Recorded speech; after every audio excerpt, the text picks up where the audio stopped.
আগের ভিডিওতে আমরা প্রাইমেটদের শ্রেণীবিভাগ সম্পর্কে জানলাম। এবার জেনে নেওয়া যাক হ্যাপ্লোরাইন্স বা অ্যানথ্রোপয়েডস বলতে আমরা কাদের বুঝি। তো হ্যাপ্লোরাইন্স হল প্রাইমেটসদের দুটো প্রধান ভাগের মধ্যে একটা। এদেরকে স্ট্রেপসিরেন্সদের থেকে বিবর্তনের পথে বেশ খানিকটা এগিয়ে থাকা বা ডিরাইভড বলে ধরা হয়। সহজ কথায় এদের উদ্ভব হয়েছে তুলনামূলকভাবে পরে। এদের চেনার সবচেয়ে সহজ উপায় হল এদের সরল শুকনো নাক। আসলে সময়ের সাথে সাথে এরা ঘ্রাণ শক্তির উপর নির্ভরতা কমিয়ে দৃষ্টিশক্তির উপর অনেক বেশি নির্ভরশীল হয়ে পড়ে।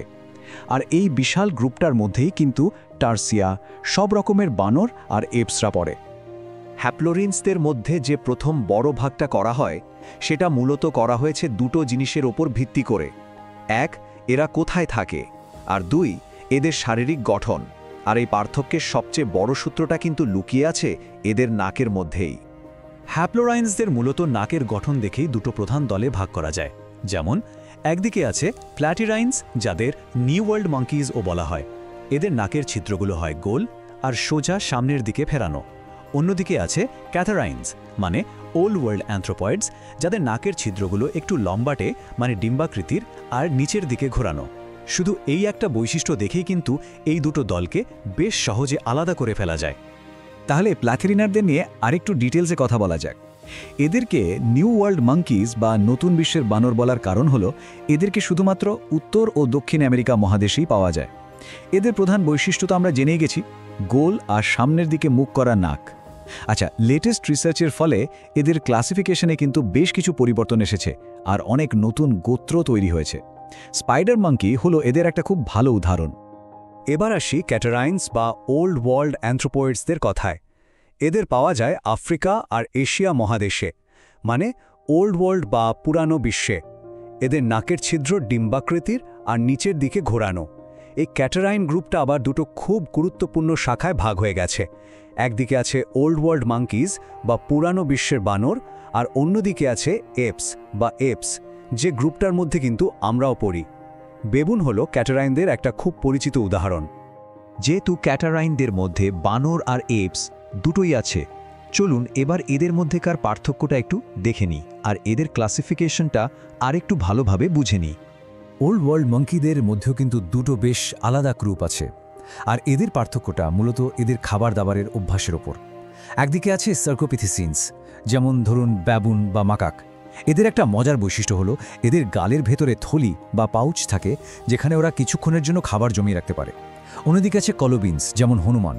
এরা প্রধানত পাতা খায়, আর সেই পাতা হজম করার জন্য এদের হজম প্রক্রিয়াটা অনেক বেশি জটিল আর স্পেশালাইজড। এবার আমরা চলে এসেছি খুব ইন্টারেস্টিং একটা গ্রুপে, এপস বা হোমিনয়েডিয়া।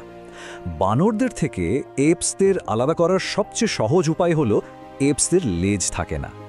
লেজের এই না থাকাটা একটা অটোমোপরফি, মানে এমন একটা ইউনিক বৈশিষ্ট্য যা শুধু এই গ্রুপেরই আছে এবং এদের কমন পূর্বপুরুষ থেকে তৈরি হয়েছে। এই এপসদের আমার দুটো প্রধান পরিবারে ভাগ করা হয়, লেসার এপস বা ছোট এপস আর গ্রেট এপস বা বড় এপস। তো এই অ্যাপসদের দুটো প্রধান পরিবার হলো লেসার এপস, যার মধ্যে আছে গিবেন আর সিয়ামাং, যারা মূলত দক্ষিণ পূর্ব এশিয়াতে থাকে, আর অন্যটা হলো গ্রেট এপস বা হমিনিডে পরিবার, যেখানে আছে ওরাংওটান, গরিলা, শিম্পাঞ্জি আর সবচেয়ে গুরুত্বপূর্ণ হলো মানুষ। হ্যাঁ, আধুনিক বিজ্ঞান অনুযায়ী আমরাও কিন্তু এই গ্রেট এপস পরিবারেরই একজন সদস্য। তাহলে চলুন এবার গ্রেট এপস ফ্যামিলির ভেতরে আরেকটু ঢোকা যাক আর দেখা যাক এই বিশাল ফ্যামিলি ট্রিতে ঠিক কোথায় আমাদের জায়গা। এই কথাটা কিন্তু একটা বিরাট বড় বৈজ্ঞানিক সত্য। একটা সময় ছিল যখন মানুষকে হোমিনিডে বলে একটা আলাদা পরিবারে রাখা হতো, কিন্তু এখন জেনেটিক প্রমাণ এতটাই পরিষ্কার যে সব গ্রেট এপসদের আমাদের সমেত একই হোমিনিডে পরিবারের ভেতরে রাখা হয়েছে। তাই আমরা সবাই এখন হোমিনিড। এই টেবিলটা দেখলে হোমিনিডা পরিবারের ভেতরের ভাগটা খুব পরিষ্কার হয়ে যাবে। দেখুন, প্রথম ভাগটা হচ্ছে সাবস ফ্যামিলি লেভেলে। এশীয় গ্রেট এপ মানে ওরাঙ্গোটানরা পংইজিনের সাবফ্যামিলিতে আলাদা হয়ে গেল। বাকি রইল আফ্রিকান গ্রেট এপস মানে গরিলা, শিম্পাঞ্জি আর মানুষ। এরা সবাই হোমিনিনের সাবফ্যামিলির মধ্যে। এরপর ট্রাইব বা গোত্রের লেভেলে এসে গরিলারা গরিলিনি গোত্রে আলাদা হয়ে যায়। শেষে হোমিনিনি গোত্রে বাকি থাকে মাত্র দুটো গ্রুপ, শিম্পাঞ্জি আর মানুষ। দেখুন, এই সংখ্যাটা কিন্তু অসাধারণ। এত বড় একটা ক্লাসিফিকেশন ট্রি এর শেষে এসে হোমিনি গোত্রের টিকে আছে মাত্র দুটো জীবিত গ্রুপ, শিম্পাঞ্জি আর মানুষ। এটা চোখে আঙুল দিয়ে দেখিয়ে দেয় যে বিবর্তনের পথে আমরা আর শিম্পাঞ্জিরা কতটা কাছাকাছি। আর এই ক্লাসিফিকেশনের একদম শেষে এসে আমরা একটা খুব স্পেসিফিক টার্ম পাই, হমেনিন। হমেনিডস, হমেনিয়া, হোমিনির পরে এই হমেনিন শব্দটা বিশেষভাবে ব্যবহার করা হয় শুধু মানুষ এবং আমাদের সেই সব পূর্বপুরুষদের বোঝাতে যারা দু পায়ে হাঁটতে পারত এবং এখন বিলুপ্ত। মানে এটা আমাদের নিজস্ব বিবর্তনের বংশলতিকা। পরবর্তী ভিডিওতে আমরা গ্রেট এপদের কিছু বিশেষ বৈশিষ্ট্য সম্পর্কে আমরা জানব। মানুষের বিবর্তনের ইতিহাস বোঝার জন্য এই বিষয়ে সম্যক জ্ঞান থাকা প্রয়োজন।